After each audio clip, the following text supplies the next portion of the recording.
Hey guys, happy new year.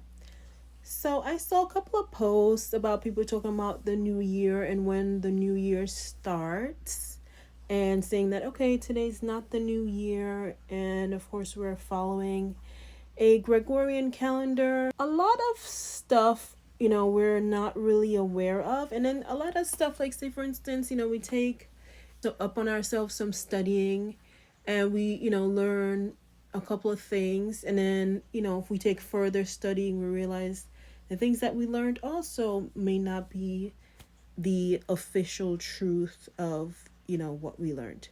But I came here to say today, yes, astrologically the new year starts in Aries season. Aries is the first sign. Sun is exalted in Aries, and that is usually considered astrologically the beginning of the year. Of course, you have the Chinese New Year that I think is in February. There's, I guess, by various culture, there's different New Years, but so the New Year is depending on your culture or whatever is technically based on the moon, because if you're talking about the revolution of the sun, then you'll use, I guess, the Gregorian calendar, and that will be the movement of the sun. But if you're dealing with the moon, then of course it's 13 phases of the moon, which I think the Chinese calendar is based on. So the new year ends after the, I guess, the 13th. I'm not 100% sure, but after the 13th moon phase, and that will be the new year. But if you're talking about astrologically, then it will be based on the first sign, which is Aries. Now, your personal new year would be your birthday. So I did a little calculation here. This is, usually it says to do your birthday calculation 6 months out so you could prepare for your new year. So your personal new year is your birthday. So I'm gonna make another post.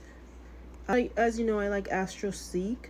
So I couldn't find the solar return chart by looking, pressing the buttons or whatever. So I just typed it in the search bar, solar return chart calculator. And of course, if you have an account already, which I think it's good to have an account with them. I wish I was one of their, I get paid to do this. That would be fun. But my goal for this year actually is to try to do more readings. I'm going to try to at least do one chart per week, I'm hoping. So let's see. So I'm just fiddling around there, but I'm going to do another post separate and show you how to get there. But I already told you, just search solar return chart. But then I'll show you like the little features, whatever that you can do. But my point was, your new year, your personal new year is your birthday. You don't essentially have to worry about, an astrological new year or a lunar new year. I mean, of course, if you're into that, then of course, you want to look into it. But your personal new year is the primary new year that you need to look at, which is your birthday. Anyways, like and follow for more. Ciao.